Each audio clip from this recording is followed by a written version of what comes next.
kind of what Yala was running in the last Hero Standing weeks. They're just kind of tech differently for different matchups, which is a really weird dynamic to be looking at, but that's where we are.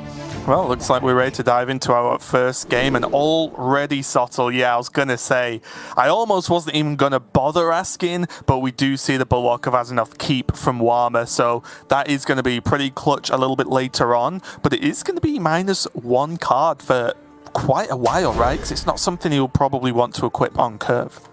What was the matchup we were testing? Were you there when my hand, like my opening pre-mulligan hand was Corsair Cache, Bulwark, Outrider's Axe, Outrider's Axe. And I was trying to argue that the correct mulligan was to throw away the Bulwark of Azzinoth. Oh, yeah, just yeah. And just so you could war cache it back and get one extra. Because it was such a one-card matchup that it felt like literally nothing else mattered. Nothing was better than getting one extra charge on Bulwark of Azzinoth. It was a really weird mulligan that we argued about for quite some time, but yeah.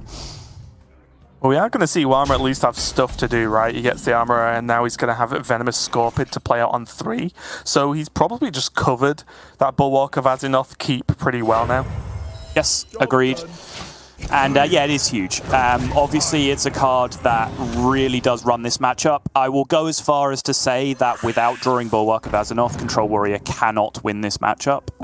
You might think they can with Shield Maidens and Rancors and Armor Vendors and so on, but you would be wrong. I guess with the caveat, as long as the rogue draws a weapon in a timely manner, right? Like one weapon in top 15 to 16 cards probably, and they're doing okay. But outside of that, there's just no way that you can generate enough armor to race the weapon rogue. So that Bulwark really becomes very crucial. And so it comes down to the weapon rogue as to whether you want to plan to beat it or not, or just play the game as if they don't have it. Planning to beat it involves holding on to Sinister Strikes, for example, and using those Sinister Strikes to break through the Bulwark charges when they come down. Because you don't want to be swinging weapon charges into it, because they're 8 damage, 9 damage, 10 damage, depending on, Raven, how good you are at Wand Maker. But if you can throw your Wicked Stabs and your Sinister Strikes at the Bulwark, that allows you to push so much more weapon damage through. But there is the other school of thought that just says, shut your eyes, they don't have it, deal damage as quickly and as efficiently as you can and just try and get there. Yeah, and I completely agree with you, but I do think at this point, Seiko is going to be able to deduct pretty quickly what card was kept and not played for the first, 6, 7, 8 turns of the game, maybe, based on how this is going. So I think he'll get an idea that Bulwark's in hand pretty soon, and then therefore can adjust his play accordingly.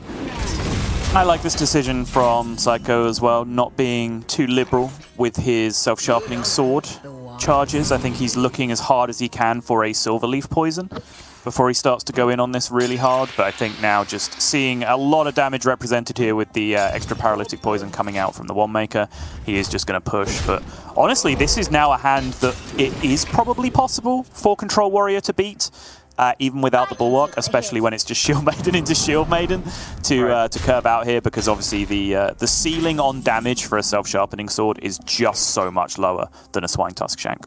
And also because Warma can do that thing you want to try and do as, I guess, a secondary objective, which is counter race, right? Like the 5-5 into 5-5 that stops you dying means that these 5-5s are actually going to cause a big problem as the Shield Maiden does get cleaned up as the first one, but the second one's probably going to be coming down pretty soon, and Seiko does not have a direct answer to it quite yet, just apart from tanking it with phase, which he definitely won't want to do.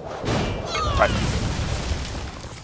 Yeah, again, particularly when it is a self-sharpening sword, you want to be as reticent as possible to not throw your weapon into a minion, because you don't have those infinite charges, right? Like, that is a very genuine source of 6 damage that you've just sent into a minion and not gone face. Whereas with a Swine Tusk Shank, you can kind of rationalize it as well. You'll get that charge back in the future anyway, right? By just killing the minion. I have Paralytic Poison anyway, so I can then just continue to draw through my deck, get more charges by playing more poisons, and just get that damage back. But with self-sharpening, you really want to be sending as much damage face as possible. Wow, and the snap pick from Yoink there from Seiko to get the Warlock Hero Power life tap means that he's going to be able to draw even more cards as he just taps into Cutting Class.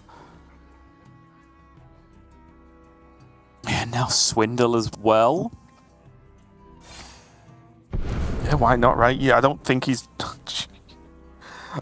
too upset about this 1-1 being alive, is he? Nope. Okay, there's Silverleaf. The question now is whether it's potentially too late, and it likely is.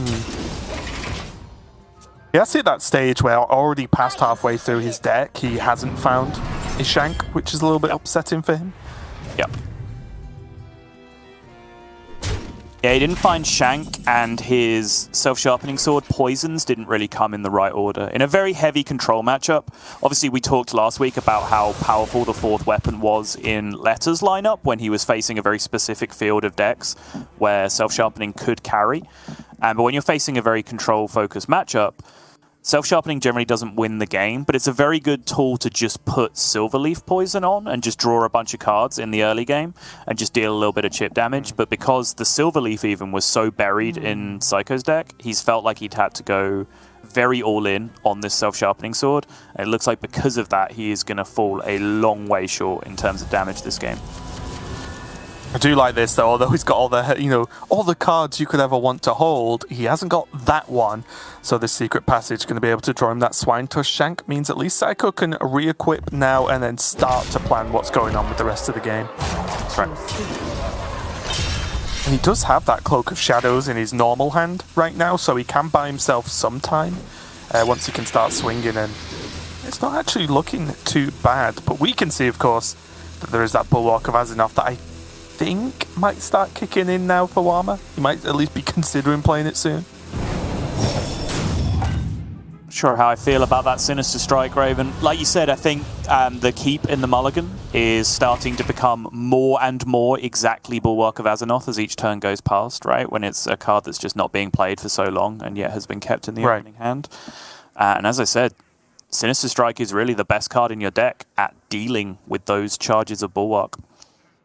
And I think whatever happens this turn, I think I like Warma equipping it because he will want to play Rattlegoor next turn, right? To try and set up like 2 turns, so I think he should equip.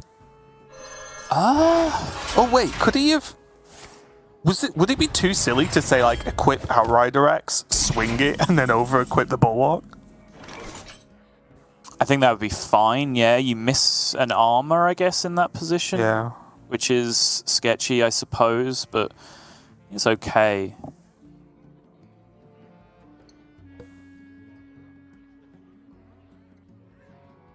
Though spending his other one, he does have a Sinister Strike in hand now that he is going to chip away at that durability. But now, it just gets difficult. No minions, he has a Wicked Stab he could use.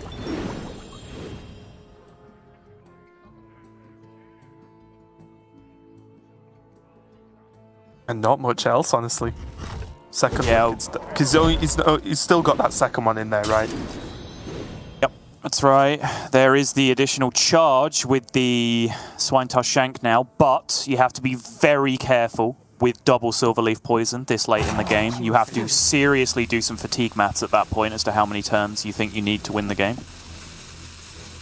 I think regardless of this, he could just try and get these prize plunderers down this turn. If even one of them gets to hit face, that's a big deal. Agreed. Warriors, they're scary against Rancor. Yeah.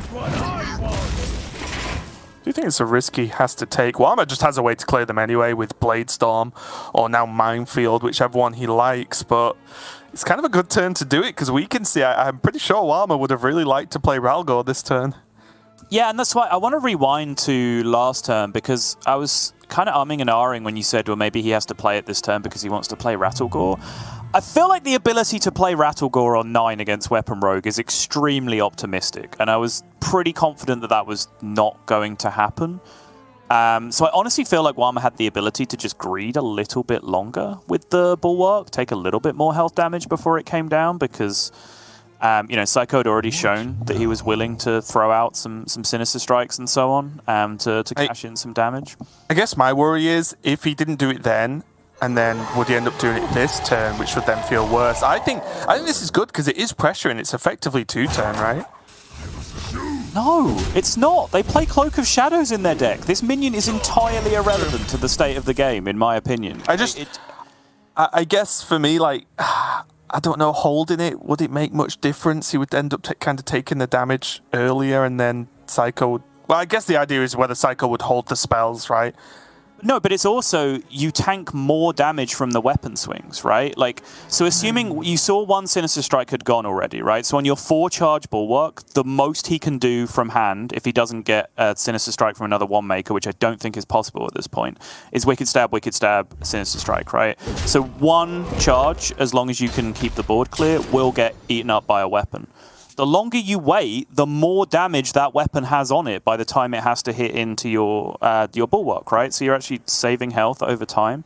Whereas for me, this option of putting down Rattlegoor has forced Warma to take 2 extra damage here because of the Prize Plunderer he's left up. And I just don't see this Rattlegoor being super relevant against Cloak of Shadows on the other side. I guess it's tough, right? Because Warma will be thinking that, well, he needs something to end the game. And yes, it might not end it quickly enough because of Cloak. But if he doesn't play a minion, he can't out-armor this weapon, right? And these charges, even though it would have soaked maybe higher damage from 1 weapon hit, would have still been the majority of soaked by spells. Yeah, no, it's very true.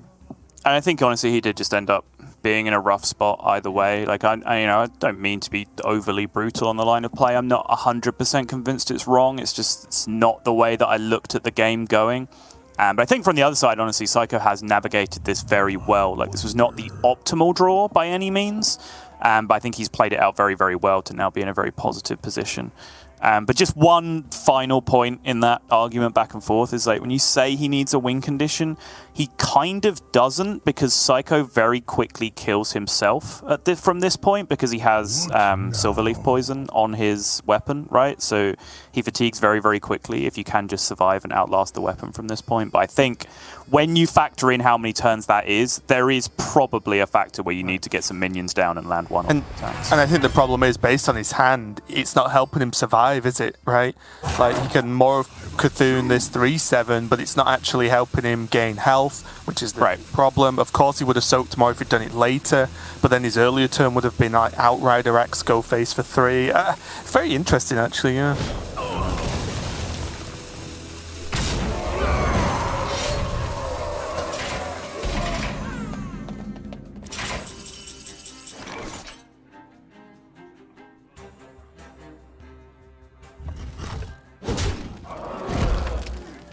So he's got Wicked Stab now for additional 6. He can Cloak this turn.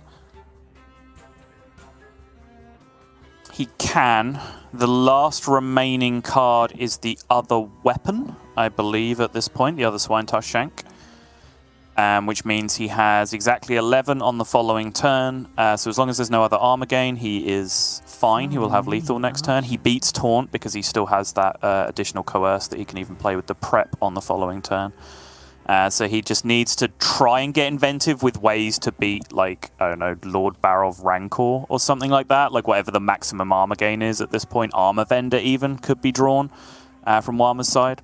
And I do think that if Warcash into that second Bulwark's drawn, it is actually just over for Seiko at that point. True. Yeah, no, that is very true. What Warma will be after, right? Yep. Yeah, I think Seiko will probably consider that, but I don't think there's anything he can do to play around a generated second Bulwark. Right. You could also be considering whether to milk the Cloak here, whether to just say I don't need to Cloak of Shadows this turn and I can potentially gain 1 extra turn in the game by just passing, which I think is probably correct. Yeah, I like this. There's just nothing for Warma, is there?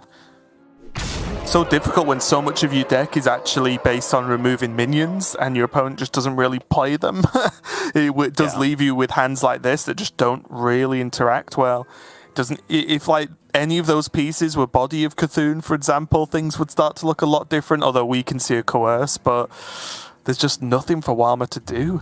It's rough. Yeah, and you see the shake of the head, Warma just assessing his position and assessing himself to be dead in this spot, and he is absolutely spot on in that assessment. Just nothing. You saw it goes all the way back to the beginning, right? Where you'd think with like Armor Vendor, Shield Maiden, you'd be, oh, I'm so safe against this deck that just deals damage to my face. Like, I have to get there. Warma just absolutely hasn't, even with the Bulwark of Azeroth thrown on top of that as well.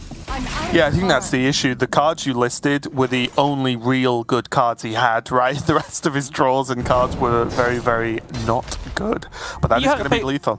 But again, that is kind of just the deck and the matchup, right? Like, there's 19 cards left in his deck, and he drew several good ones for the matchup, including the absolute best one. You know, you can't be expected to draw the absolute nuts in that position. But I now do have to rewind to that line that he went with the early Bulwark of Azeroth into the Rattlegoor, right? Because he died exactly there to the 5 damage swing and the 6 damage from the Wicked Staff. After that point, he had to fade 5 extra damage from the 1 remaining Swine Tusk Shank swing, and that was all the damage left in Seiko's entire deck. So if he'd have potentially waited 1 extra turn with the Bulwark of Azeroth, that gains him some health, as discussed previously. He doesn't play the Rattlegoor. He gains 2 extra armor on that turn because he doesn't play Rattlegoor and he presses armor up instead. He also clears the board, so he doesn't take that damage from the 2-1 that he left up on play. And he doesn't use his last swing of his Bulwark of Azeroth to hit into a minion, potentially fading even more damage as well by preserving that last swing. So I think, personally, there was a good opportunity, if Warma had played differently there, to just outlast all of the damage in Seiko's deck from that point. Yeah, it was really interesting one. I think you are right though, with the deck itself, it isn't really built to beat Weapon Rogue. It just has some good cards that do help versus Weapon Rogue, because like you saw then, like most of the Cthulhu pieces do nothing. A lot of the actual AoE removal does nothing. It's pretty tough one there. But now we are going to move into a kind of Weapon Rogue mirror Sol. I guess it is not a mirror, sorry, again, not Last Zero Standing. Warma's going to move over to his Weapon Rogue, which is not strictly the Weapon Rogue we are used to. Venomous Scorpids in there, but then Malevolent Strikes and Cthulhu in there as well, along with a few other interesting choices. So what do you make of this list? Well, first off, how many times do you reckon you're going to make that mistake? Every time. Any opportunity.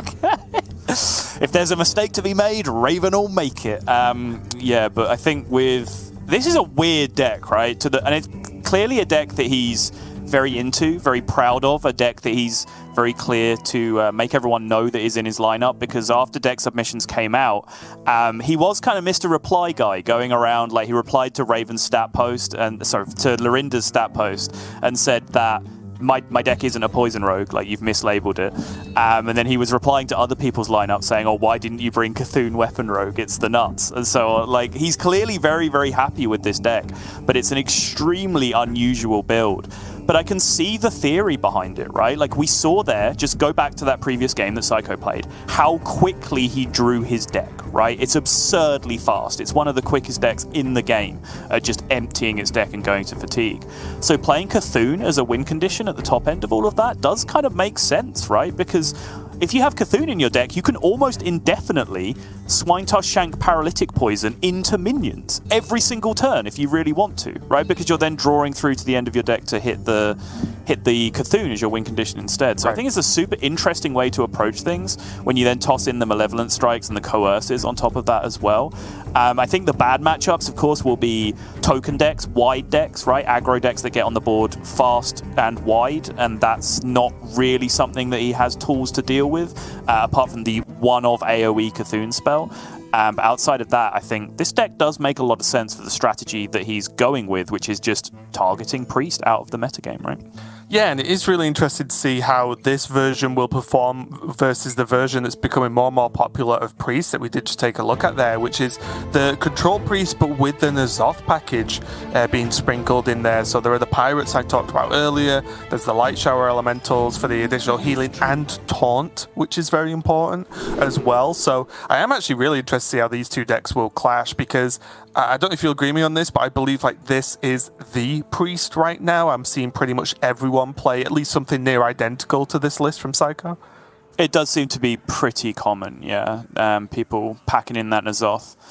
And really just, trying to counter pressure people out of the game. And I think, Priest has gone more and more to that line as the meta has evolved. I think Control Priest has evolved from being a very annoying off-board deck where it just played every single AoE, 2 Condemns, 2 Hysterias, Soul Mirror, every piece of removal it can possibly play and just tried to, you know, outlast everything and then just play a Ysera at the end of the game or something. Right. And over time, that's transformed into, you know, Sethic decks, Onyx Mage Scribe decks, all these kind of things that get on board, play tempo, Draconic Studies, drop big dragons, and just actually out-tempo the opponent. And now I think this is just another step along that evolutionary chain, thanking to the buff to N'Zoth coming down to a 9-mana minion. Yeah, it's weird. 1 mana makes all the difference, it seems. Warma, though, getting hold of this Swine Tusk Shank nice and early. And he's got the sort of flurry of poisons there to help get this going pretty quick. And I'm fascinated as to what is going to happen now, Raven, because, you know, I did a lot of second guessing of Warma's play in the previous game. I'm not going to do that here. I might have a spot here and there, but I'm sure he knows what he's doing with this deck, you know, to a far greater degree than I do. But already I have questions at this point, right? Because he has the Weapon Rogue hand. And as far as I'm concerned, this Weapon Rogue hand just beats the snot out of Priest already, right? Where you just have Swine Tusk Shank and poisons and card draw with Silverleaf Poison. So is he just going to play a conventional Weapon Rogue game from this point? Or is he going to play more controlling and go for that Cthulhu win condition at the end? I think it's pretty interesting. Face. Yeah, it's tough, right? Because I think both strategies end up killing this Sethic. Yeah. Just to be clear. Yeah, that's true. This does it faster, though. I wonder. I mean, he could start off pretty easily with the Deadly Poison and Silverleaf, and then just kill the 2/3 to draw a card. Like, he's not going to miss out on a lot of damage, as you've mentioned many times. Like, this weapon has kind of infinity damage over the course of a game with a decent draw. Yeah. Important to note as well, just in case you guys didn't notice, Seiko is not running weapon removal in this list. There's no sneaky ooze in there or anything, so it's a pretty straight up game from Seiko's side of things. Probably I think for Seiko, it's 7 damage that beats Cloak. It's probably the most relevant of those 3 cards, I would imagine. I wonder. Hard to say.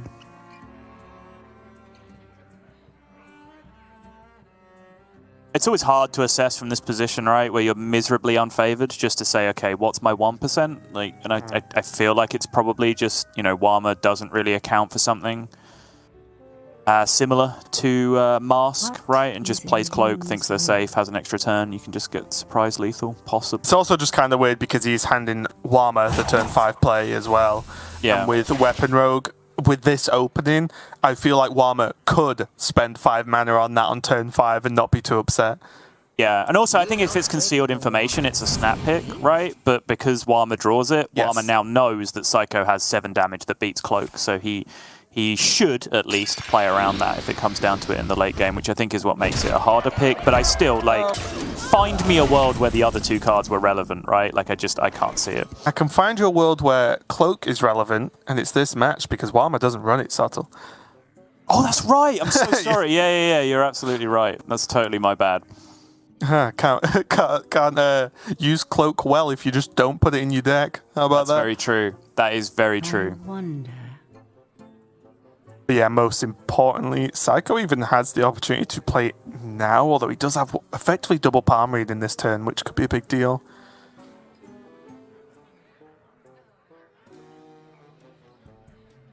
Problem is, it's double palm reading's normally a pass this turn, right? More or less. Like, do you want to pass versus Rogue? I don't know. Yeah. Tough.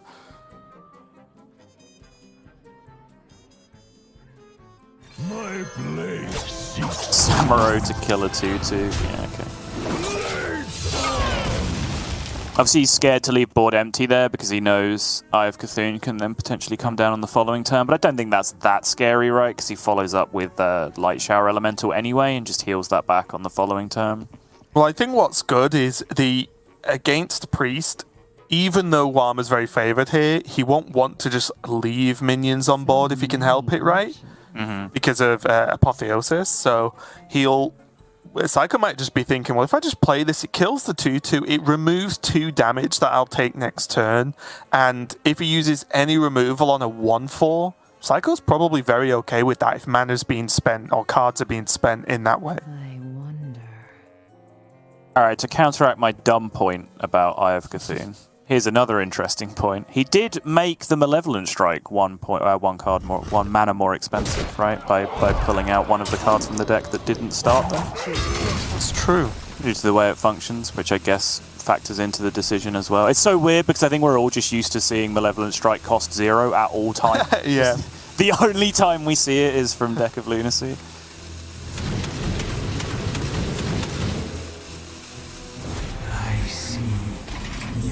Yeah, Warma just cashed in the damage. Yeah. That was a little janky again because of the Light Shower Elemental that I was talking about, but I think, again, it's really hard to not tunnel on this as a straight-up weapon rogue matchup, because we've seen it so many times. I've made that mistake already with the Cloak of Shadows. But, you know, that card being 7 damage is not really the principal purpose of it, right? It's one of 4 cards that you need to play over some point in the game to get a Cocoon shuffled into the deck. That's what's more important. So just spending that 5 mana on doing that while you have the opportunity, I think is a smart call from Warma, whether the damage ends up being efficient or not. Oh, now with Brain Freeze and Plunderer, Warma can even retain this Malevolent Strike if he wants. There's also the point of, as you mentioned, that the more cards that are drawn, the less good it is. So then, does he want to just use it now to kill a 6/6 while he can? Right. We go for Coerce. Which again has its upsides, right? He has comboed Coerce, so why not use the combo thing now and save Malevolent Strike for later?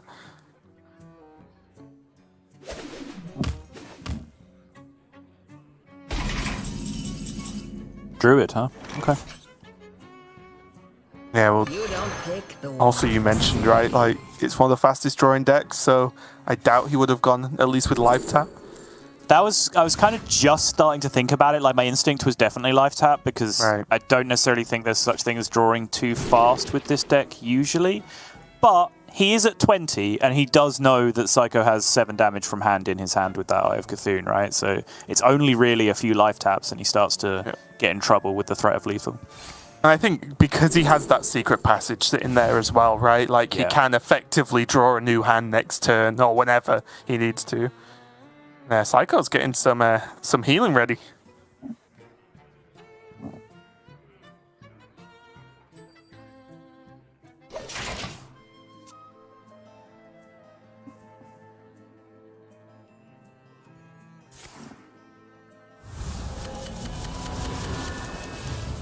So more of Cthulhu was the piece, another Cthulhu piece he had drawn then.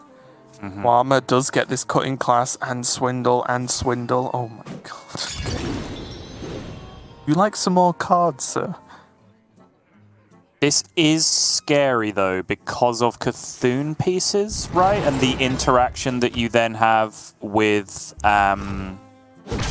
Alusha on the other side. Because this is now the Alusha turn, right? Where the possibility to go Alusha into play a Cthulhu piece is available on the other side. I'm not sure how much that matters to Warma in the long run, because I would imagine if Seiko's turn has to be Alusha play a Cthulhu piece, Warma then just kills him immediately on the next turn, right? Because that's just not defensive in any way.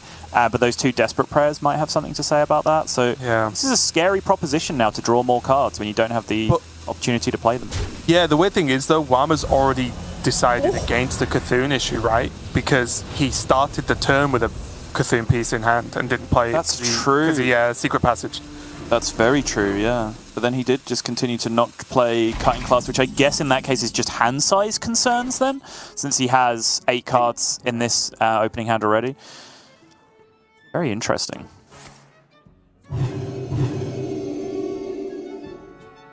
Like I said, I was excited to learn this matchup because it's not a matchup I know anything about. I would hesitate. I would submit to the class that none of you know anything about this matchup because it's fairly unique. I don't think anyone plays this deck apart from Warma. Could now initiate the Truth Seeker, right? To get the taunt, I suppose so, yeah. Yeah.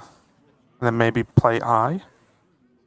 Because the reductions are from palm reading, right? So they are like permanent reductions here in his hand.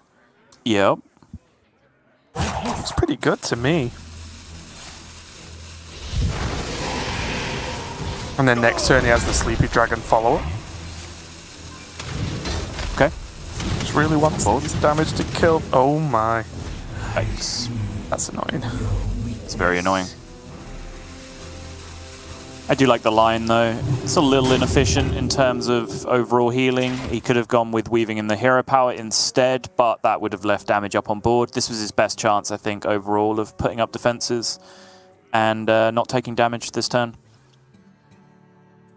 But I like going for it. But it was kind of all a pipe dream anyway, because essentially Warma plays twice the number of coerces in his deck than a usual weapon rogue does, right? With Malevolent Strike and coerce. So. Might be a good time to actually get a Cthulhu piece out of his hand here. He can obviously just trade the Scorpid in, but I do think just for mana's sake at this point, he might want to just play one, because he'll want to save this double Wicked Stab for when he's on 10, right? Because it's a significant increase on damage. So many options. Yeah. Honestly, the hardest part here is just knowing what overkill is, because I'm looking at his hand, and like I can almost feel like you can play any of these cards and win the game this turn. Like if you spend 8 mana this turn, I feel like you're 95 to 99% favored. But I just don't know what the actually optimal line is in this position.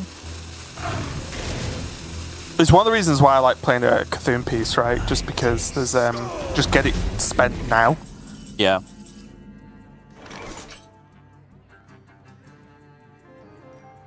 Now the Sleepy Dragon doesn't look so cool either, does it? No. The Zoth doesn't seem so bad though. Isn't there the Pirate and the Light Shower in there? What is a loon's will? Yes, at a bare minimum, yeah. Hasn't played a Scorpid yet. I don't think he's played a dragon either. So No, I don't believe so, yeah. I'm just thinking, like, then the Scorpid goes into the Light Shower, okay. You know, heal back up to full, have a, what, 5/7 and a 5/5 on the board? Right.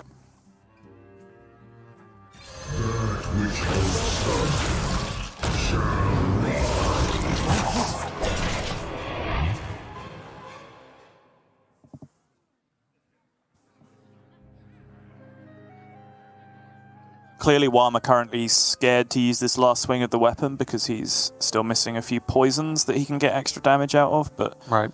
Currently stuck in that weird catch-22 situation where the only real source of card draw he has is swinging his weapon, which has a Silverleaf poison on it. But he cannot do that at the moment. And this kind of goes back to a just random, bold, inflammatory statement I made a few weeks ago just to see if anyone would bite on it, which is even if you're targeting Priest, putting Cthulhu in your deck just makes your deck worse.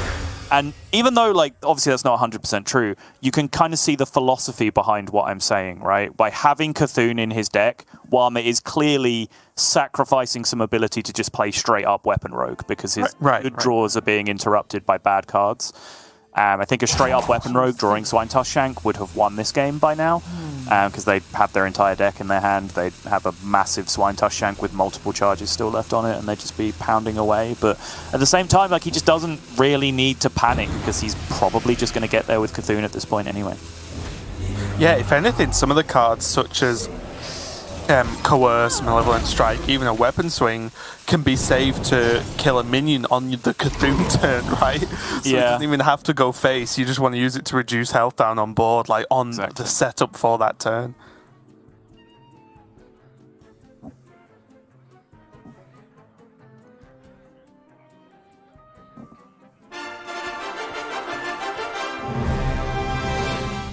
What is a loon's will?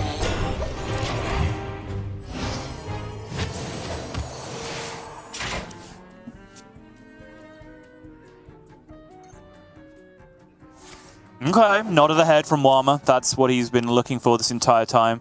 Card draw tends to beget more card draw with this deck, and that's exactly what's happened with Secret Passage and Swindle coming off the cut in class. Swindle number 2 now, oh my goodness. We haven't even talked about the venomous Scorpids he's playing in the deck. It's got to be Malevolent Strike now though, right? It's the most expensive removal, it's only going to get worse. Yep. Still squeezing a Cthulhu piece if he draws one with his Secret Passage. probably should have played that just immediately after the first cutting class, right? Or even straight away.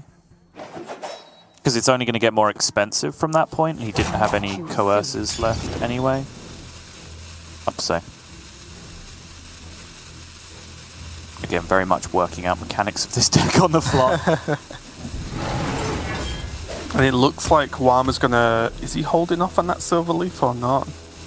Give me that. 2 cards left, 5 cards left in total, I believe. Obviously, that's getting smaller with each card he actually plays from his hand. Yeah, so Warma choosing not to swing there. Yeah. I think it is just he's holding the swings to kill minions, right? Because he's so close to Cthulhu. Yep. And I think that is sensible.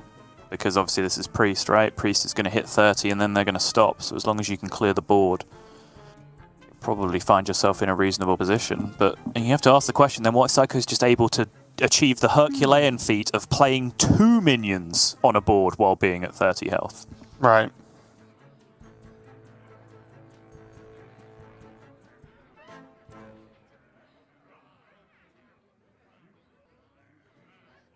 I'm starting to have my doubts, Raven. Prove me wrong, Warma. What is a loon's Yeah, you told me will? Saul this was a 100% win for Warma, so I'll be pretty I disappointed said if you like. no such thing. You said Warma could literally play any card he wants in any order and win this game. I'm sure that's what you said. I'm not sure that's entirely accurate. Mostly, though. Yeah.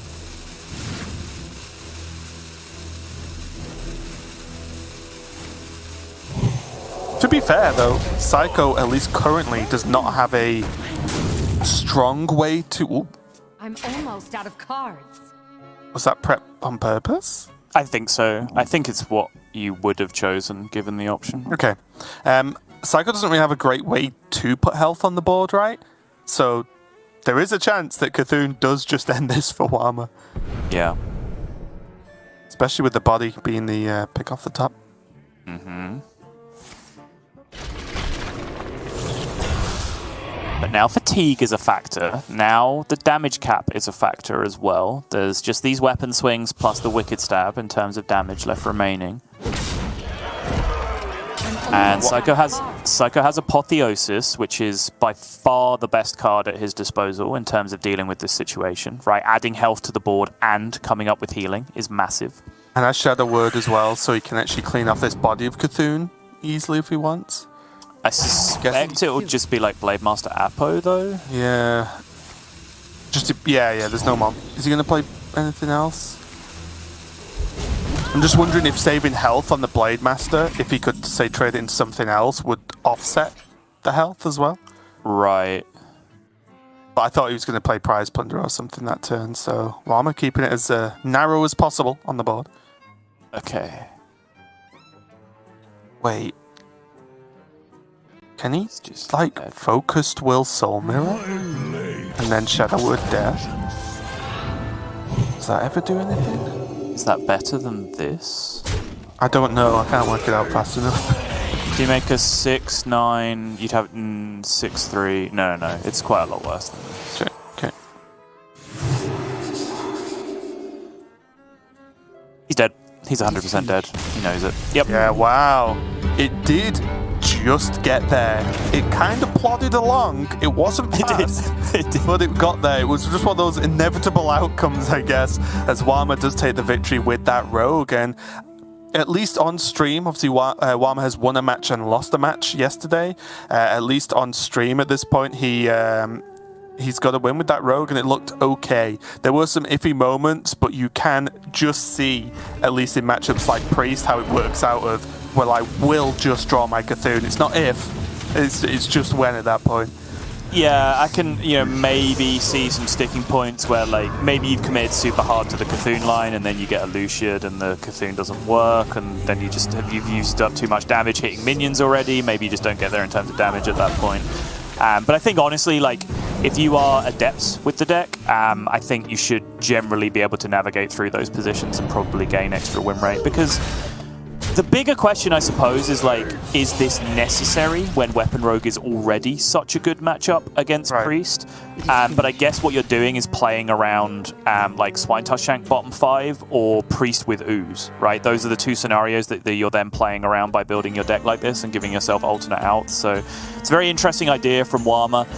Clearly, as I said before, it's something that he was a big fan of as well. He's very proud of this little tech, and good for him. He's shown up and he's done what he will have wanted to do, which is make it look pretty good on stream. I wavered for a turn or so that felt like there was maybe a chance that Seiko was going to get there, but no, it did seem like Warma was very comfortably in control of proceedings. Yep, and okay, I think that is wrong graphically because I believe Seiko does not have a warrior. I think it's going to be almost the loser's match of warrior versus priest subtle, as we have Warma's warrior up against this priest from Seiko. You're damn right, Raven. This is a loser's match if I've ever seen one. Who plays priest versus warrior? Jeez. Yeah. Let's get comfortable. Most importantly, though, just a reminder, Warma is playing the Cthulhu in his list. So again, he has that similar idea, although as we have already seen, this deck does not draw very quickly. So there is a chance here that Seiko's slightly more aggressive deck and like bulkier deck in general could actually put a lot of pressure on for Warma here to try and deal with. Yep.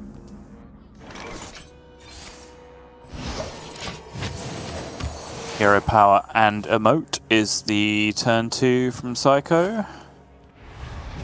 Warma just going to be efficient with armor instead of going for, quote, pressure with the armor vendor, which, yep, I agree with that. Just milk things out as long as you possibly can.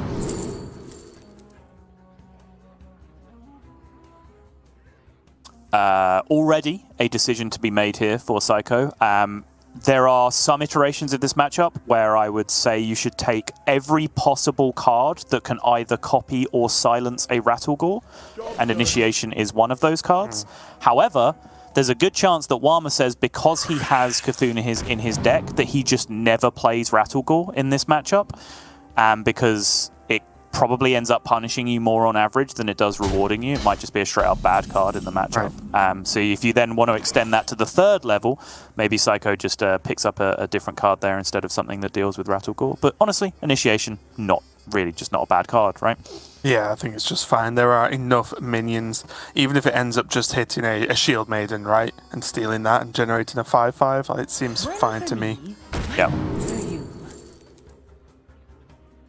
Just to finish that point for people that do sometimes play this matchup at home. When I say pick up as many ways to copy a Rattlegoor as possible, I do mean that, because I think a lot of people will they'll get one Initiation or one Psyche Split or something in hand, right? And they say, okay, that's my answer now, I'll pick other stuff. But then you end up using those cards over the course of the game, right? And then you don't have the answer to Rattlegoor anymore. So I really like having redundancy in my hand where possible when it's a Rattlegoor matchup.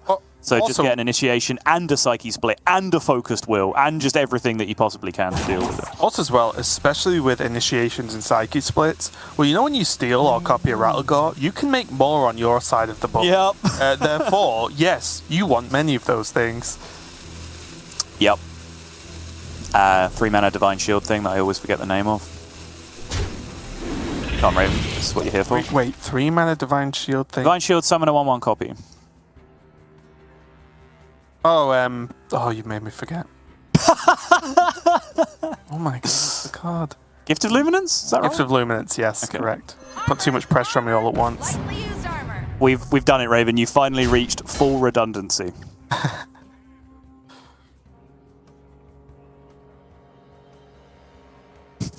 Alright, mate, what are you doing? I'm just playing Control Warrior versus Priest. Alright, I'm out. See you later. I'll see you tomorrow then? Yep.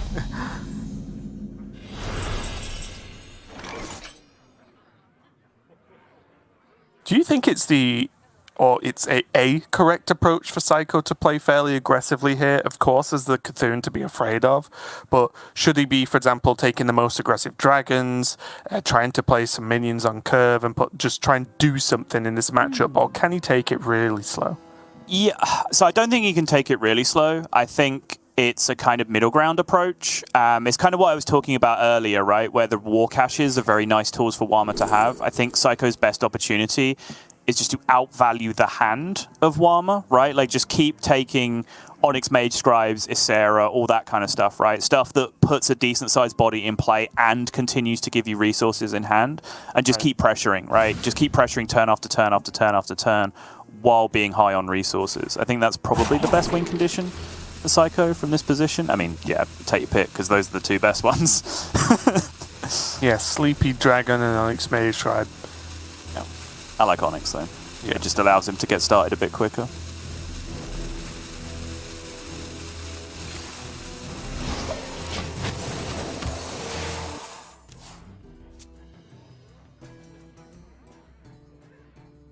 Okay, Scorpion's not a bad pickup. Warma is slowly getting to that point where his hand's getting clogged a little bit, just because there's nothing to shield slam, nothing to go for Barrow, of course, or brawl away, because he's currently winning on board. So he is taking this very slowly as well, not even playing the Scorpion here.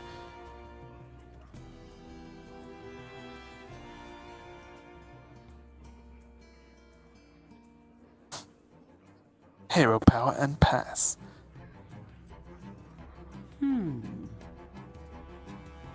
It is a very hero power and pass hand, right? Because even so, if he goes Mage Scribe Renew, he has 9 cards. He goes down to 7. That gets him 3 more cards. He's back up to 10, so he has to burn another card.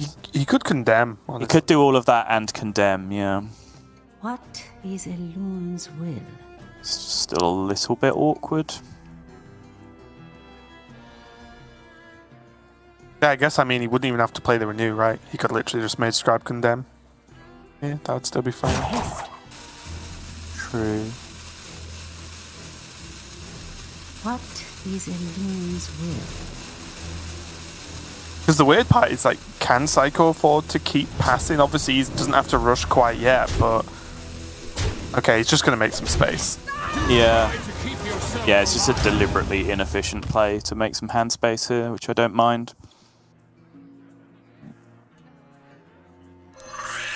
I think if I were to put myself in Seiko's shoes here, that this is just the one turn where he's going to dump cards, and then his goal is just to keep doing, you know, aggressive board generating, hand generating from now on, right? Just start with like Mage Scribe potentially this turn, then go with Renew, try and find something similar, like another Draconic Studies, another Palm Reading, something like that, and just keep going turn after turn. But yeah, Sethic will help him to do that. But unfortunately, Warma had the best answer to that with the Scorpid on the other side. And I think, honestly, this is why he's been holding it back, right? Is that he just didn't really want it in play. He wants it in play solo, so he can time it to stop key minions coming down from the other side, like an Onyx Mage Scribe.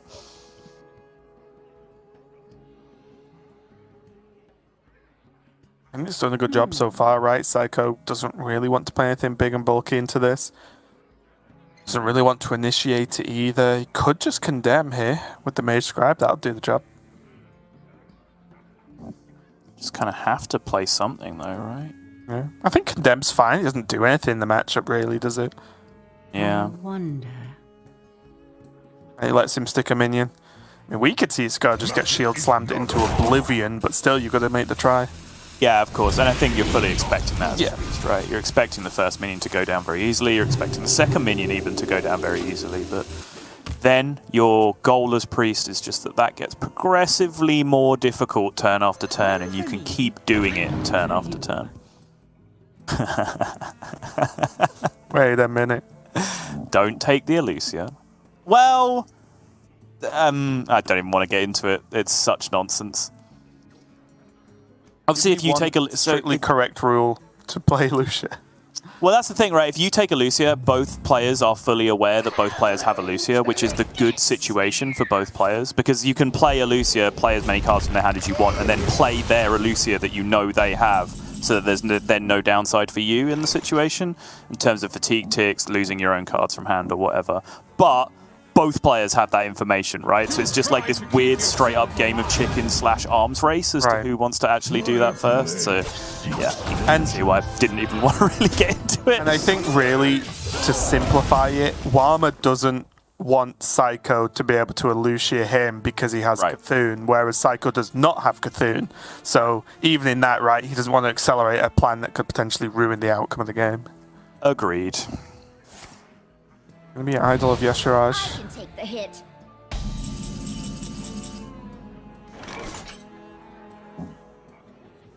Every time I see that card played, I'm like, oh, is it going to be one of the good ones? Then I remember it's just a 10-10. They're all good ones. Obviously, some that are slightly better than others, but really, you get a 10-10. It's pretty good. And that was honestly a pretty good outcome for Warma, right? Southsea into Sethic Shield Slam, into just get a 10-10 for free added to his... Well, no, obviously he paid 8 mana for it, but it was a card that was added to his deck that got there through multiple degrees of separation.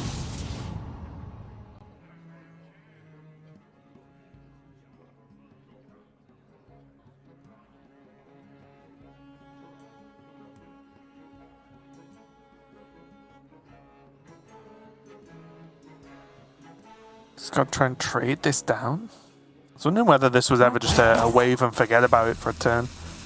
It does look that way, yeah. And pick up a Deathwing from Draconic Studies.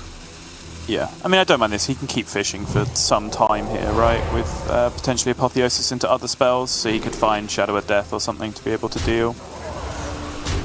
I do like this, though. Just take the little bump while you can. This does make sense. You do eventually have to deal with it, right? You don't so much have an answer in hand for the following turn. You see, picking up Mage Scribe again, just going back to that theory that I was talking about before. Just play things that are threats that give you more resources. Just keep doing that forever. What now? We see decision point, major decision point number 1 here for Warma. Here's the first opportunity to play Rattlegoor, which obviously there are multiple decisions that range from, can I play Rattlegoor here? Probably not. There's too many threats on the other side of the board, including a Sethic. But ranges all the way to, am I going to play Rattlegoor at all in this matchup? Or is that just a way that I end up losing, which is personally the area that I come down in when there's a Cthulhu in your deck. So I would like to see Warma just not play that card in this matchup and just try and win with Cthulhu. Yeah, it's tough, isn't it? Because it does get tempting. Because you know that if there isn't the answer, really tempting, yeah. If there isn't the answer, it's insane, right? Yep. But there always is. There just always is, every single time. There's so many, right? Like, I don't know, it just feels so unlikely. With the amount of boxes they open, they haven't found an initiation, a Psyche Split, a Gift of Luminance, a Focused Will. I mean, I guess Focused Will isn't a punish, that just deals with it, right? But still, there's so many options.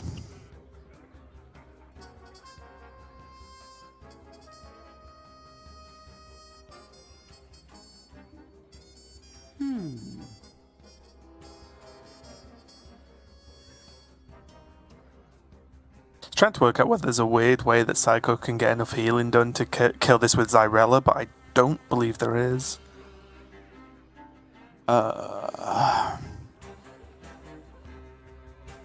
What is a loon's will? No, not unless you want to do some really janky stuff. Like, you can deal some damage to the minion and then heal the minion back up. The stuff where, like, the stuff that I saw working involves, like, Power Infusion. Yeah. But that ends up pretty much killing it anyway, so you don't need to do anything fancy. Exactly, yeah. Oh. Oh, nice. Was that a good thing that just happened? So, one, he has a very large minion because of this, but also, do you think Seiko just prioritized the extra spell from casting the Focus Will this turn? I think he did, yeah. I think that's absolutely what he did. Yeah. But at the same time... Good. Yeah, is it good? Obviously, his Sethic is dead either way. I think if killing the Shield Maiden protected his Sethic and made Warma have to do something, right, to deal with the Sethic, I would be very much arguing against it right now. But obviously, his Sethic was dead to the weapon either way, so big deal. But obviously, he just, left up a Shield Maiden and also denied the opportunity to go, like, initiation Focused Will, I guess, as a combination kill on the Rattlegoor, right? But again, how relevant is that? I think both players will probably be expecting Rattlegoor not to come down this game. Yeah, I think that's a fair expectation.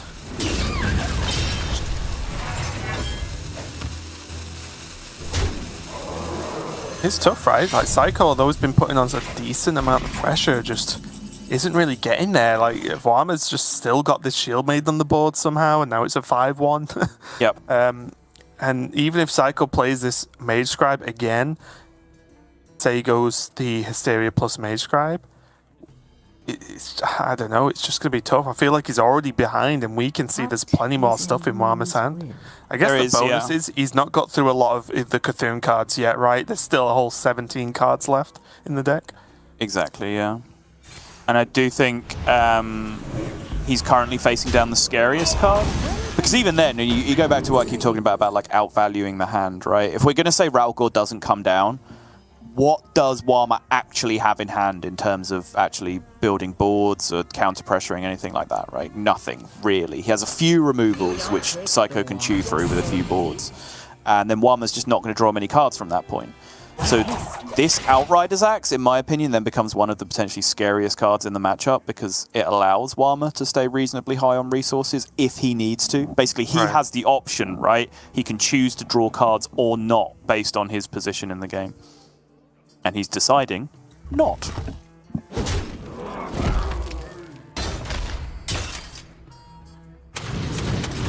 Yeah, it looks like Warma just wants these Cthulhu pieces cast instantly, right? He doesn't want to mess about with them being scared of a Lucia or anything like that. He just wants them out of the hand.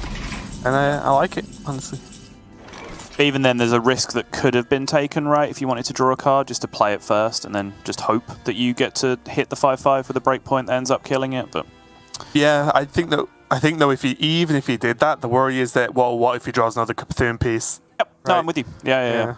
I think, like, as I say, it's a deliberate choice from Warma to just say, I don't want to be drawing cards in this position, but he does still have that choice available to him later if he needs it. Do not lose this.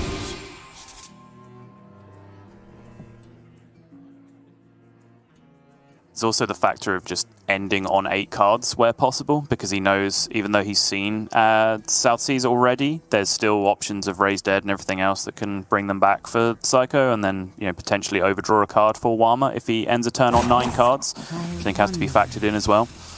There is always a lot going on in these control mirrors, even though the game plan, the win condition, for the deck that is favoured is usually very linear.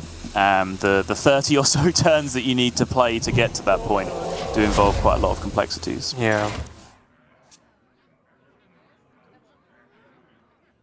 Warma gets his go now with a Scoundrel if he wants to maybe get hold of something decent. Again, though, I feel like it's much worse for Warma than it is for Seiko, these Scoundrels. I think it's nice that he has them, though, because it's kind of equalising fatigue a little bit, right? Yeah, I just... the card draw to the same level. Yeah, that's it, right. I think it's a good to have for Warma, but for Seiko it actually has a really powerful impact on the game. Yeah.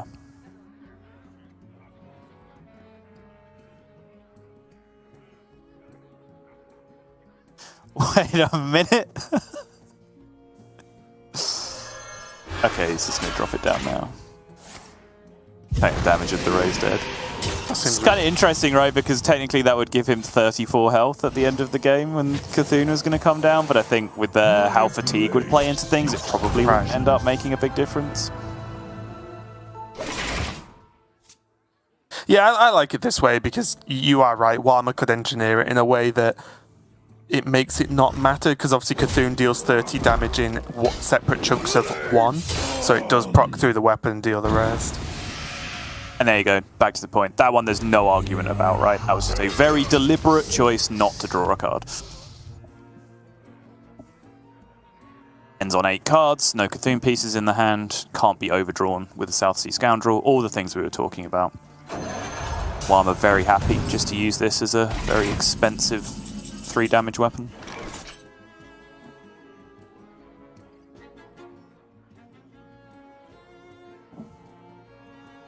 Really funny as well that both the cards in the player's far left hand are countering each other.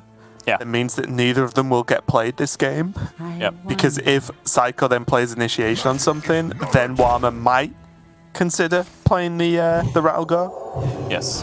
There is a weird Cold War taking place between the Rattlegoor and the Initiation on the left-hand sides of the hand. Wow. Double condemn is not what Seiko's after. That's complete garbage. Gonna rebuy. This will get him 0 mana power word. Yeah, very nicely engineered actually. To be able to end on 9 cards again. Clean turn.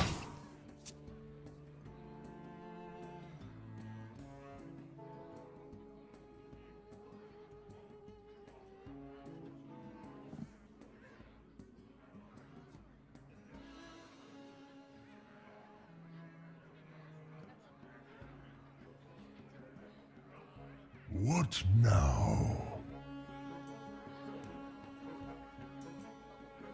One for me, one for you. Again. Again, indeed. Yeah. One for me. This overdraws several cards now Oh. for one. I mean, that's a nice card to forget about for the entire game, but honestly, it might just be better to throw away Soul Mirror or Asteria, yeah. Yeah, that was... honestly, if I was Warma, I think in that position, I would have picked Lucia just from sheer fear. I don't know if it would have been right. Yeah. But I do understand The Raven approach. Nicely done. Yeah, we've been the Raven approach of, I don't want to work out in what way this card can beat me, so I'm just going to delete it from the game. I mean, that sounds sensible to me. Yeah. Double condemn will pay off here, though. Even though not Seiko's top-tier choice of outcomes from the Mage Scribe, still got a good job done now. Apotheosis, landing on this. Pushing a good chunk, and I guess, like, finally now, Seiko's got hold of the board in a pretty commanding way. Took him a while, but he got there. Yeah, this is certainly the position that you want to work yourself into, but you generally want to do this 3, 4, 5 turns earlier even than Seiko's actually got.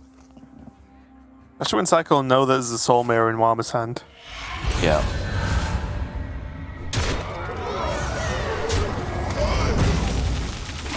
I think this was the main motivation over the choice, right? Over Alucia. I think he understood that he was burning the card that he was picking, but I think he just valued having a Soul Mirror in his hand because that double dragon board was very awkward for him to deal with, right? He didn't want to brawl it.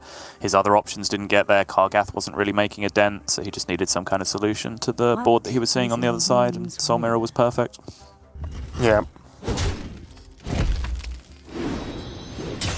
Let's get the initiation now, which with the weapon, pretty nice. Now does Warma play the Rattlegoor? No, no way. I mean, maybe if he's looking at a hand, and I'm not entirely sure, like, for example, what the status of the first Hysteria is.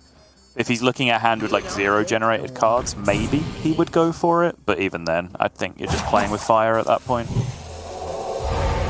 not lose these.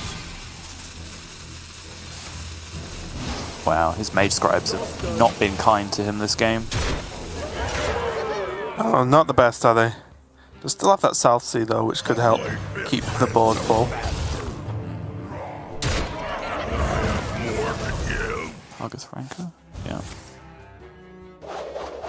It's fine. But you can start to see it, right? If you look at this situation where Warma's just kind of always a minion behind in terms of what he can do with his clears, like, this does start to add up over time if you can do it several turns earlier than Seiko was able to get it going in this matchup, but just hasn't really got there this game.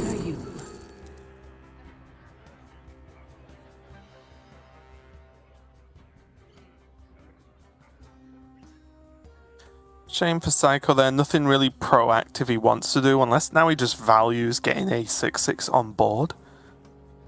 With the body of Cthulhu, it does give it to Warma, of course, which is scary, and he can get a big minion on board anyway with the light shower, so yeah, I think I like this. Yeah. I've also realized a new goal in my life is to play a control mirror where I'm massively overmatched because they play Cthulhu, and then just South Sea Scoundrel all 4 Cthulhu pieces from their deck and play their Cthulhu and win. I'm going to make that happen. Do it. Maybe there's a hidden achievement. Yeah, maybe. And for all the effort, it's all you're awarded. 10 achievement points. 10 points! Yeah. What now? Not really the best outcome from the War Cache either for Warma.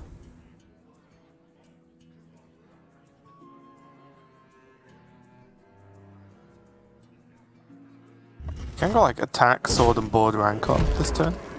Yeah. Seems fine. I must choose.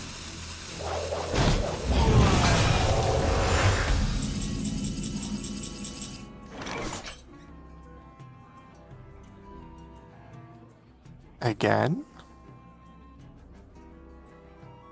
I wonder if he can actually play that and Zyrella. You saw that was a lot of difficulty for Warma to clear the board last turn. Like, why not make a similar looking board, right? Yeah. And I doubt Zyrella's going to actually have an impact with its effect. Yes. Yeah, it's tough though because I think two mid-rangey minions is generally the optimal against Warrior. Wow, I wasn't expecting this. I genuinely thought Seiko was trying to like bait the brawl as much as possible before he ended up going for this, but Warma I think has done very, very well. We haven't really talked about it, but there's been multiple boards where there have been like 3 minions, 4 minions, right? And Warma's just kind of picked it apart with rankers and sword and boards and shield slams instead of brawling. Yeah. Right, and I think because of that position that he's been in, this is the dynamic that's leading to that, right? He knows he's playing against a N'Zoth deck, so he has to have that brawl in hand to be able to deal with the N'Zoth. Even that last board, you could argue, was brawlable, right? Yes. Chose to leave something up, so he's going to have that paid off with the brawl now to answer the N'Zoth. Okay. Leader survives, makes sense. I can take the hit.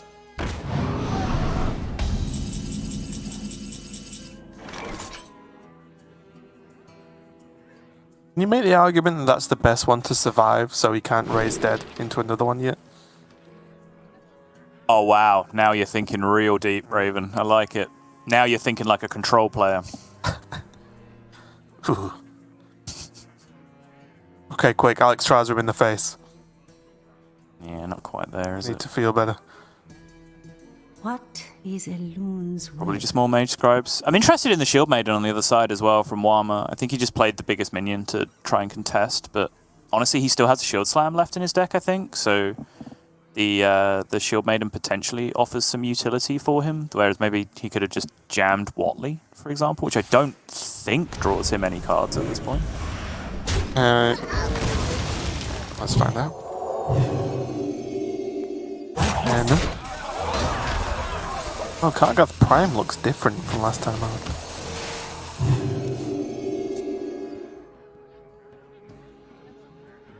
Yeah, the Warcash might help Warma out here.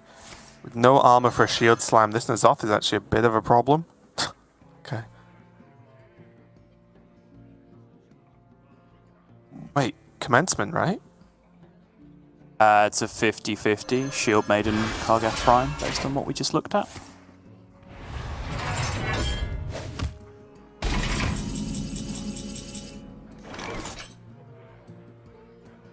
Wow, Mage Scribe and Palm Reading, pretty powerful combo.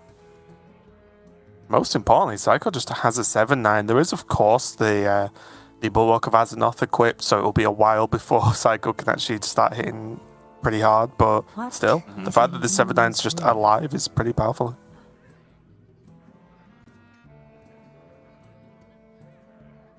But as we are edging towards at least the fatigue portion of this game, who do you think's actually got the upper hand here, Sol?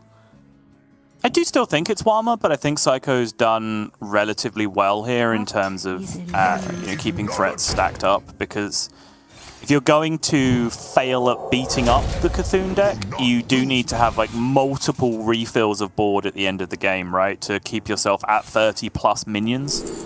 So you're actually resistant to the 30 damage for Cthulhu. I think Seiko's in a very good spot, and I think you see there that exactly that kind of pick, right? Draconic Studies is by far the best of those cards at making that happen. So I think Seiko has some game, but I think Warma is still in a relatively comfortable position overall.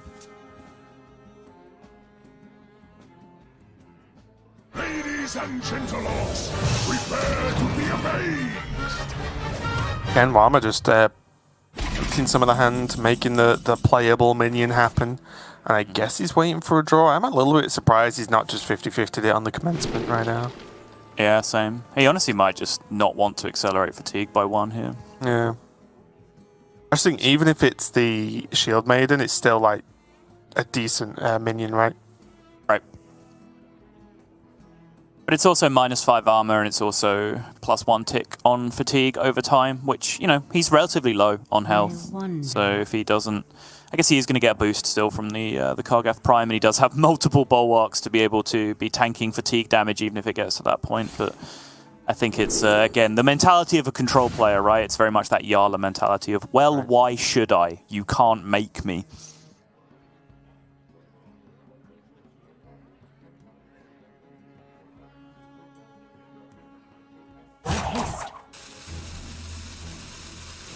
And in the same vein, right, Seiko has to an extent, resist temptation to put more minions on the board to get through these charges quicker. Like 1 additional, I guess it's fine, but any more than that, I think is just running into more AoE.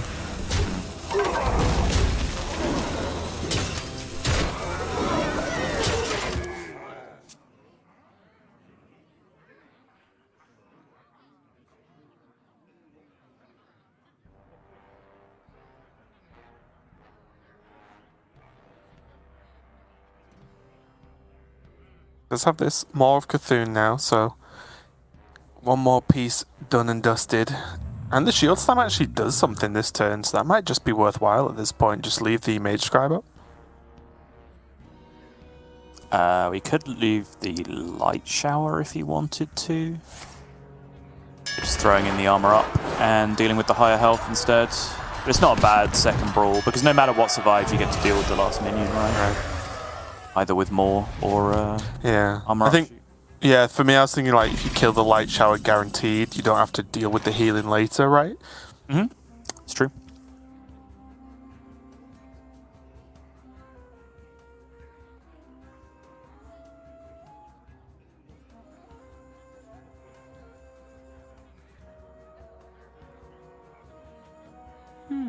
Looks like Seiko wants to go fishing once again.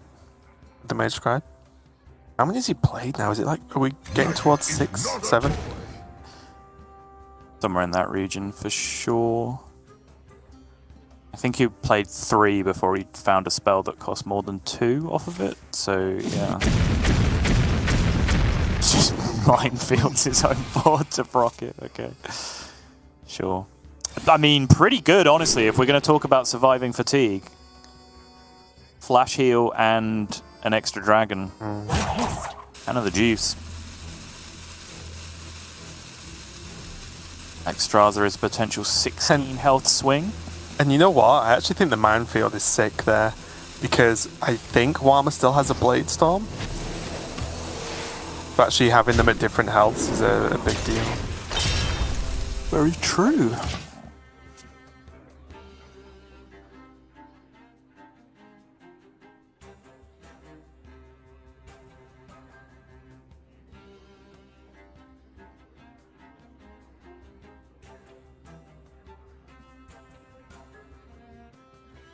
There's Kargath, so it does mean that Warma can just dispatch this 4-9 pretty easily here. And yes, still have a minion on board. It's just what he wants to do with the rest of the turn. Shield Slam, the other one away, could seem pretty good to me. Gotta be even slower, wow. Yeah, I was going to say, he might even also just drop the second Bulwark here and just continue to tank. May still Shield Slam 1 to go with that. I was going to go Sword Eater instead. Almost out of cards. I guess this gets the minion on board. It kind of does what Bulwark would do for a turn anyway, by soaking a hit, you'd imagine. Yeah. And I do like having... just push a bit of damage, right? Yes. I do like having the second Bulwark reserved for fatigue if you do need it. But at the same time, he has like 10 weapon charges in hand to chew through here, right? So some weapon has to come down.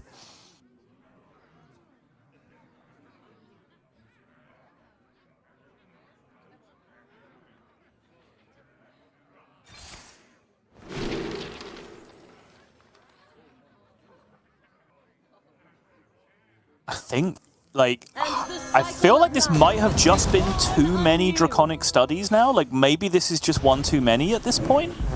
Because the removal is running out. They're big. But the removal's running out, right? There's a Blade Storm left, there's a Coerce left, and there is the Maw left. But that has to kill a lot of minions still, potentially. And Kargath. That's true. Actually, yeah, factoring in the Kargath, maybe he just has exactly the right amount to be able to get there. I take It is close though, and there's just a lot of pressure, right? Yeah. I think this last card for Seiko is Venomous Scorpid, so honestly, whether or not this Scorpid finds him another threat might actually be the deciding factor. If it doesn't, I think it's hopeless from this position. Okay, that's multiple threats, potentially. Raised Dead finds... Oh! Another huge dragon and a Light Shower Elemental! Most importantly, he can just Shadow Word Death and Apotheosis this turn if he wants to push... well, it won't push damage. Oh yeah, sorry, it's a 3-weapon, isn't it? Yeah. This looks really good, actually. Just pushes a ton of more damage. Got an Alexstrasza as backup. He can just Shadow Word Death this. Oh, okay, Zyrella it away. No problem. Pushing, right? Yeah, because he knows all the Brawl and Mass Removal and so on is gone. So this is just a really nice board state for this to come down on. He knows the threats of Blade Storm and potentially Coerce and what's the other one? Kargath, right? So that's 3 cards that he has left to beat at this point. It seems doable from this point, right? Like, having found 2 extra beefy minions off a Raised Dead, off a Scorpid, maybe now he just gets to stick something.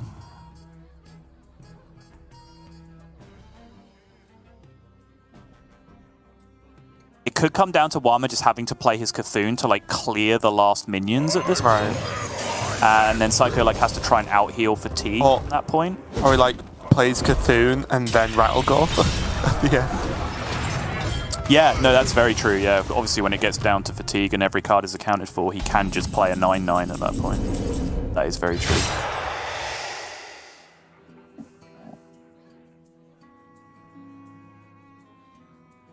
This kind of sucks, though. Seiko knows that there's still a Blade Storm remaining, so any play that involves just playing 1 big minion is kind of weak. So I think Seiko has to Shadow Word Death this to protect his 4/4, so he can then play a 2nd minion alongside it, right? I was even...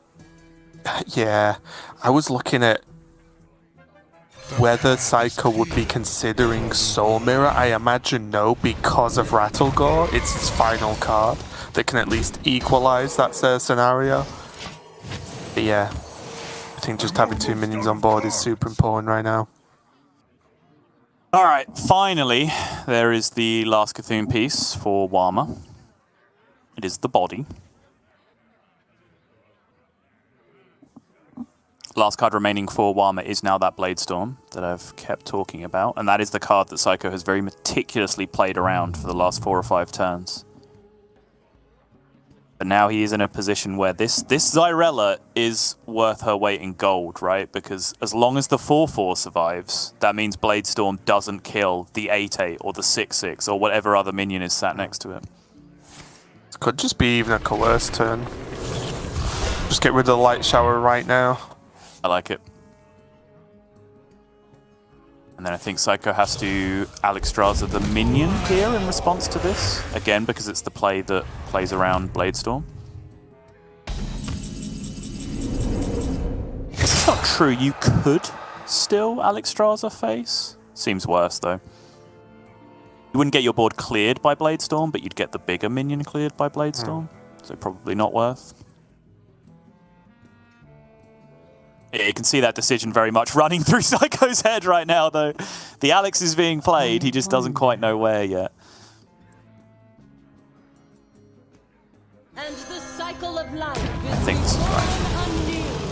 And also, let's remember, Renew is still going to give Seiko +1 card, which could be a Draconic Studies, could be a Raised Dead. Yes. There's Cthulhu.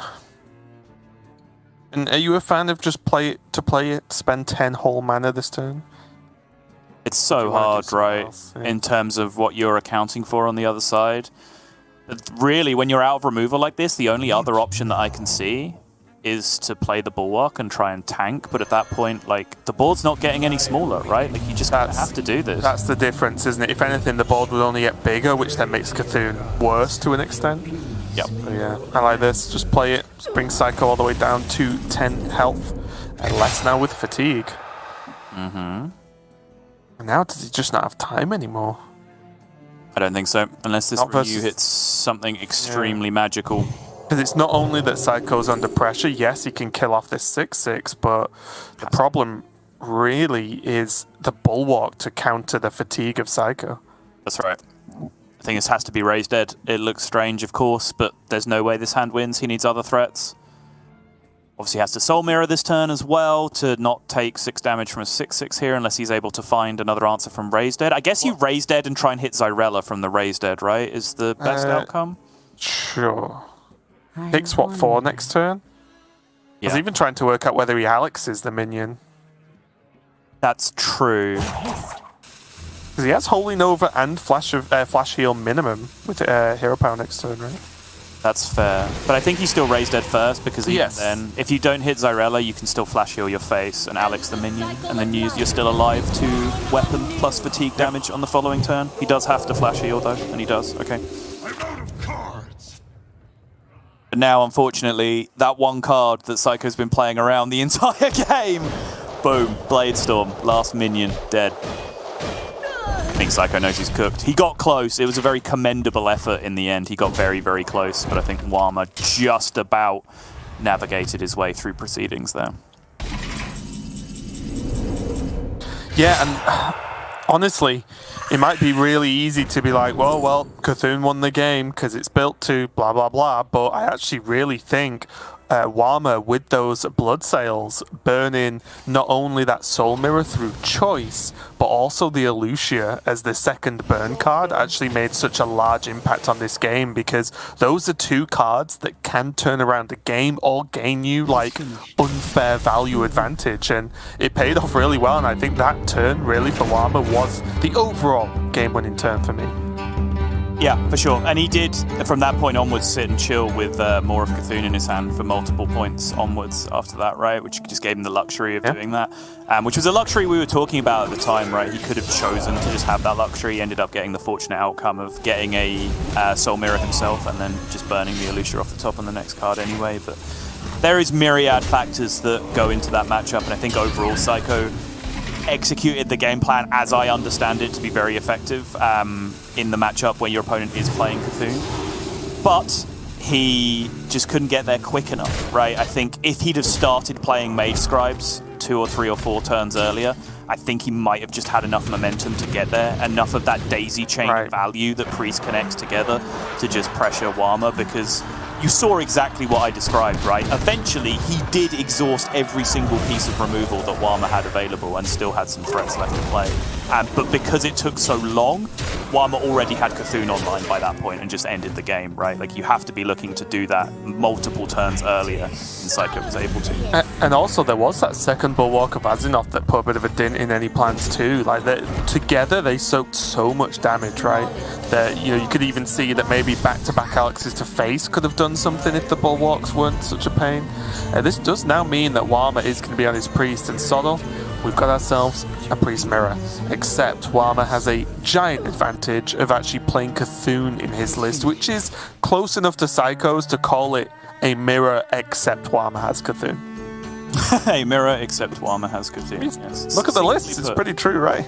Succinctly put, as always, Raven, but yeah, very much on the money. And this was just Warma's strategy, right? He just showed up and just said no to Priest. 3 Cthulhu decks and a Warlock, which inexplicably is even more favored against Priest than these 3 Cthulhu decks most of the time, which is, you know, why I ended up receiving the ban in the series, because Seiko understood the dynamic. We are very much firmly re-entrenched in Conquest land now, Raven, and Seiko understood that basically nothing else mattered in this series than whether his Priest could pick up a win. He banned out the Warlock. He said, I can take on these Cthulhu's, but so far has been unsuccessful in doing so. Yeah, and I think it's probably fair to point out as well, going into this match, before we even hit game 1, a lot of, the viewers and a lot of the people who dive into the stats and the outcomes, especially of this week of Grandmasters, pretty much started with, well, if we assume Seiko loses, then these things can happen. And that is, although sounds mean, is a fair assumption based on the lineups, right? He's playing Priest and he's hitting Warma with like a really, just well-built lineup to do that one job and that one job alone. Yeah, and it does really spell trouble for Seiko because, there is a odds bot on Twitter that runs like 10,000 simulations, I believe, based on every matchup being 50-50 and then gives you the odds of playoffs, relegation, all that kind of stuff. Those simulations say that Seiko is 30% to get relegated as of start of day today. He's obviously much worse than that in reality because he's not 50-50 in this series, which is what the simulations are running. He's nowhere close to that. So, yeah, as you mentioned, lots of people who are doing it by hand were kind of just assuming that Seiko was losing this series. And that really does have wide-ranging implications as the day and the weekend goes on. And here we go. All on the line now, and like I said, it is a problem when it's not like the two completely different priest lists and who's got the advantage. It is pretty much you're playing a mirror, except your opponent has a better win condition than you do. So it's going to be pretty tough. Although double South Sea, maybe this is the day, Sol. Maybe we're going to see already where Seiko could just make his own Cthulhu. And it can be a frustrating situation because there's kind of different types of matchups where you're massively unfavored, right? Like, obviously saying you're unfavored assumes two players of equal skill playing at the same level. Sometimes if you're a really, really top-level player, particularly in grindy control matchups, you can feel like you can outplay your opponent. But sometimes the level of execution is kind of a level where you don't really outplay your opponent. Your opponent has to make a mistake for you to be able to win, right? You kind of flip it on its head. And honestly, from Seiko's position, I think he will assume that, any Grandmaster can probably play this matchup well enough to be in a very favored spot over the course of the game. And I think that can be a very frustrating experience. Whereas on ladder, I think, Seiko might fancy his chances still to just straight up outplay an average opponent who has Cthulhu in Priest. But against Warma, maybe not so much. Yeah, and that's it. And again, I had that extra little bit of layer of I would hope that anyone submitting lists like this would have a good grasp of them, right? Warma is one of the players we do have that likes to do his own thing or put his own twist on stuff as well. So it's pretty expected they'll know how to handle this one. Seiko, though, is putting on a level of pressure. He's going to get this cleaned up now with a good outcome from Hysteria. Oh, he doesn't coin! He doesn't coin. Raven, step one. There's a chance. Okay. This doesn't matter. You just pick a card that isn't a Cthulhu piece here, and then you shut your eyes and you hope. 10 cards in hand now for Warma. He will burn one card. He already has 2 Cthulhu pieces in his hand, but that could potentially be that mistake that we were looking for. And I know you're going to... Okay.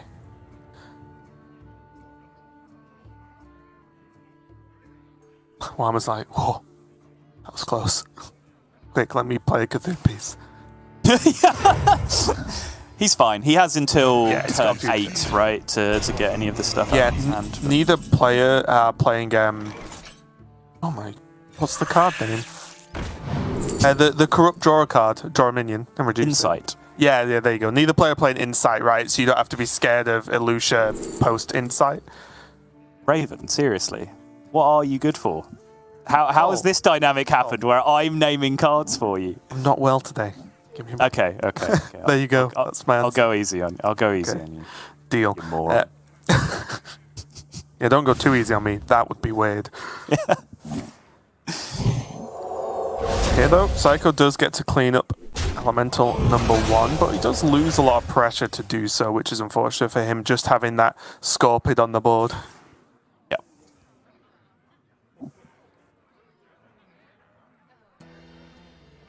Oh dear. This is potentially a little bit messy here for Warma as well. 3 Cthulhu pieces, needs to start playing them. Obviously, we see there's no Elucia on Seiko's side of the board, but he would love his hand to be empty of Cthulhu pieces come turn 8. That's becoming trickier and trickier to do with each turn that his hand fills up with Cthulhu pieces. Yeah, I mean, he can just play like more of Cthulhu now. He's going to go for I. Okay. It's a bit of a... It 6 went face. Okay. Well, The only thing that I'm thinking about here, just with Alusha in mind, of course, is Maw is the only one that sometimes you can't play, right? Yes. Yeah, for sure. So I was thinking, play that one now and then do the other two. Yeah, that's kind of smart. I was thinking Hearts just because it was the guaranteed clear and seemed the most appropriate, but you raise a good point, actually. It might have been more. It is worth saying, though, that Maw is just a good card in the matchup, though, right? Like, it kills Onyx Mage Scribe, for example, I mean, which you're going to see 500 of over the course of the game. 100%. Like I said, it was purely from the Alusha mindset. Maw of Cthulhu is the one you do need to dump, right? Okay. Obviously, Warma got the good news that Alusha was in the deck there. Having seen it come off the idol. Oh, wow. Oh my goodness, that's a turn 9 shuffle potentially now for Warma. That's like a bad 90s dance move.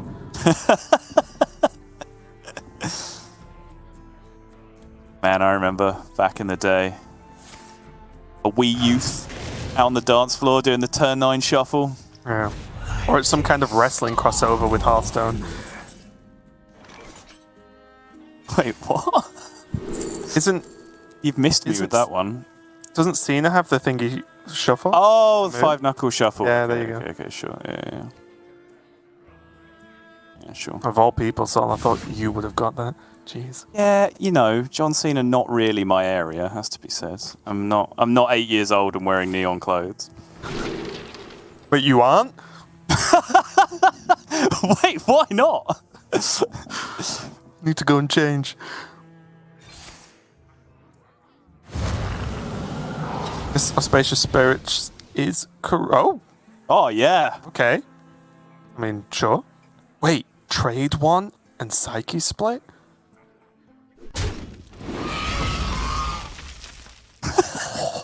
It's insane. It's actually just kind of nuts, isn't it? You can do 17 this turn? Apo? Psyche? Yeah, okay. Oh, it's insane. It is infinity damage, yeah. Is he going to condemn just to push 3? He is. Oh my god, he's all in. I love it. Like I love 1 million damage. Yep.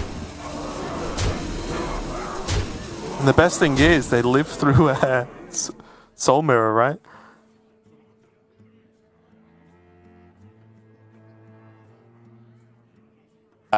Wait, no. Because you copy the Stormwinds as well, so you have Stormwinds on your side of the board.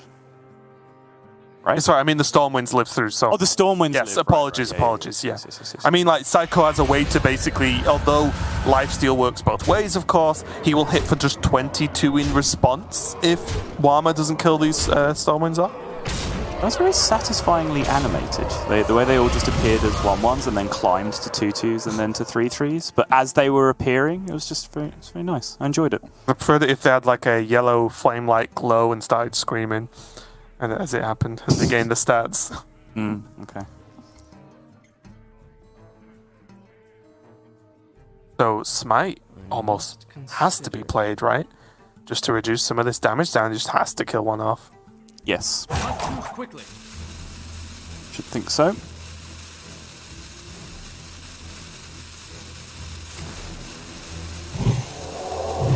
think I like using the Renew over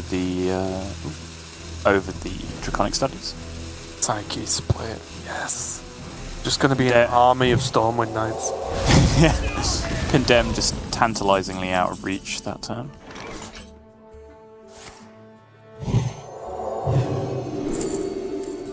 What is this game of Hearthstone? Silly, subtle. It's silly. Why is there just 3 Stormwind champions on the board? What's happening?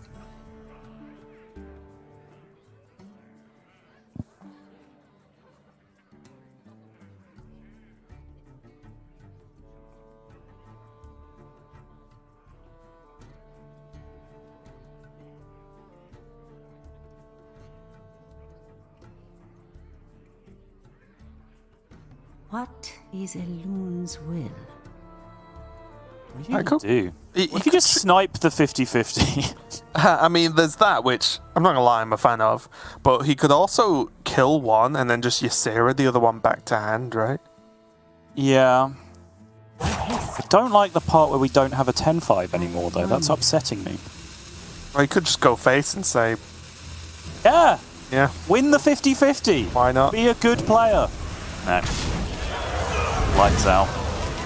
Now he can't Ysera it back to face, so Seiko Ysera it back to face. back to face. I'm getting worse. I don't know if I'm going to actually manage it till the end of the day. It's the first series, Raven. Hold. Hold. Why did the first series have to be this one? I know. Oh, we're not getting on Ysera memes at this point, are we? It looks like it might be. It honestly looks like the next 13 turns of this game are just going to be Ysera Dream. Yep. Like, it cannot be correct, and no one will ever tell me it is. I don't mind this one, but the ones after this one, if Seiko responds with Ysera into Dream the Ysera, then I don't care how good these players are, they're wrong. That's the level of conviction I've been waiting 5 years of casting with you to hear, Raven. Well done. But yeah, Warma playing around it very well. Like, obviously, we meme about the expectation of Ysera into Dream for many turns from this point, but it is a reality. It could very well happen, and Warma played around it that turn by dropping the Nightmare first before he dreamed the minion back to hand. So he ends with 8 cards in hand instead of 9. Even if the Ysera into Dream, on the other hand, didn't happen, which he would know about, by the way, because he put the Ysera there off the South Sea Scoundrel in the first place. But even if it didn't happen, he then has more space in his hand anyway for his own follow-up Yseras after the fact. So, yeah, you might just see a fair amount of this over the coming turns. Much to the chagrin of my casting partner.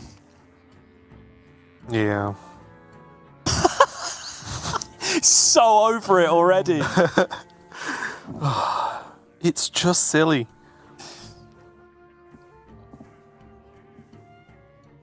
So realistically though, Warma, is that Body of Cthulhu, is that his only Cthulhu piece he has left to actually activate? It is, right? Which I'm kind of into, honestly. Like, pressure has been released at this point. I quite like just playing the body this turn. It's been stuck in hand for a few turns because, obviously, ever since that initial Onyxia turn, Seiko's had a ton of pressure with the Onyxia and then the Stormwind Champion and so on. So it's been stuck in hand, and rightly so, for a couple of turns, but that felt like a good turn just to dump it out, right? Just pose a quite a big problem for Seiko though, this board, right? Because he's dealt with the Ysera, there's no buffs that can come out directly to start trading, so he's gonna have to go for the Blackwing. And hits. There is a concern in this matchup, it is worth saying, with like, he's in a weird catch-22 because of the exact makeup of the decks, where Cthulhu piece in hand can get punished by Elucia, but Cthulhu in deck can get punished by South Sea Scoundrel, weirdly enough, right? Because it will obviously draw you the Cthulhu, which is great, you'd have a Cthulhu in your hand, but then your opponent would also have a Cthulhu. Seiko has played both South Sea Scoundrels already, but this is Priest, right? We know that's by no means they're out of South Sea Scoundrels, so there are factors to consider on all angles here. Things do get very complicated very quickly, but still, I think I'm a fan of just getting that thing down on board. Seiko on the back foot because this, I guess, Ysera tennis has been favouring Warma because he's making the aggressive dreams and not the just swap a card around the board for a day dreams.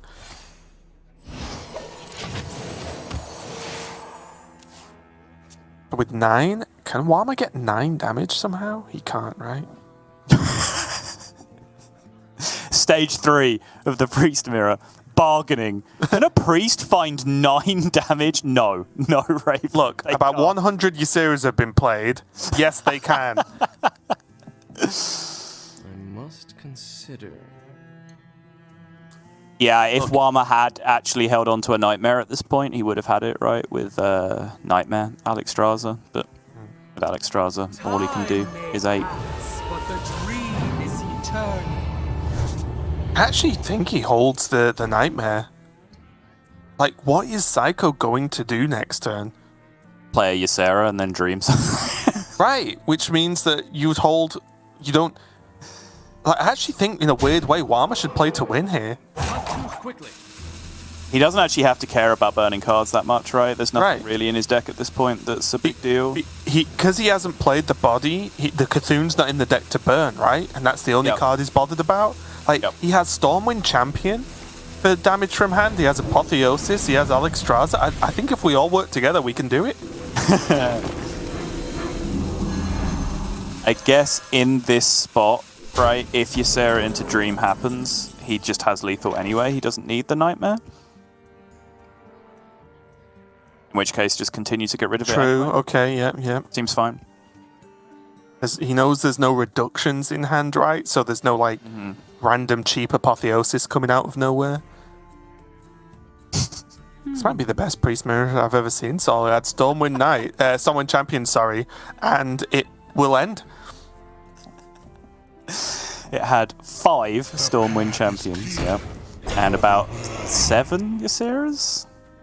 Something like that.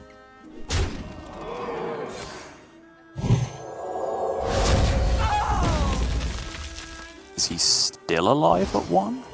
Okay, I guess if he's healing face, he's alive at 3. Which means, weirdly, Seiko kind of knows what's up here, right? Like, he's made a good read to actually make the play that he did here. So, Warma can... Let me think here, 8, 10... Oh, he'll be 1 off, right? If he palm readings into, say, Focus Will, for example, to silence the Elemental.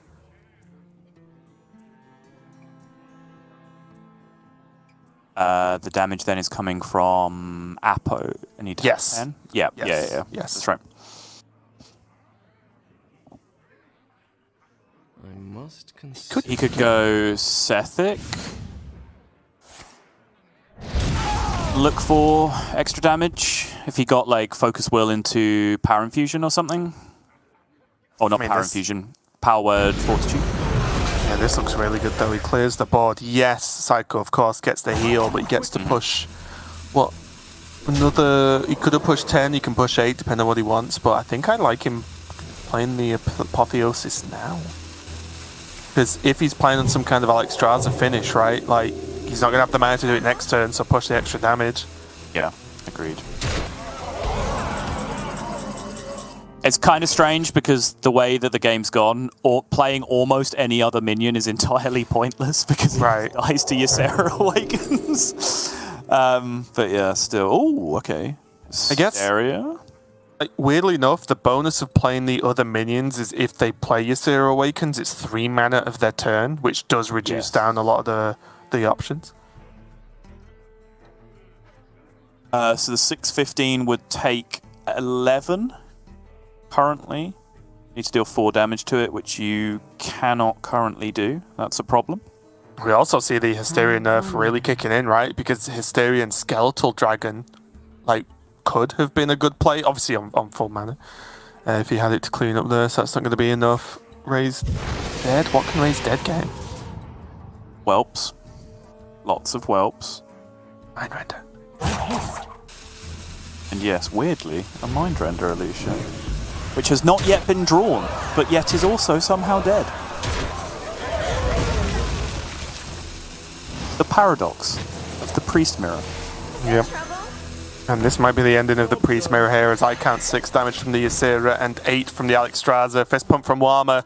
And although it was expected to happen, expectations are a big difference from it actually doing the job. Warma takes the victory here and takes the series, and Seiko, you can see, again, he must have gone into this series knowing that it was going to be a really, really rough go of it, but does take the loss. You can see him upset with that one, but Warma gets the win and then further moves his chances up there of finishing that top 2 bracket.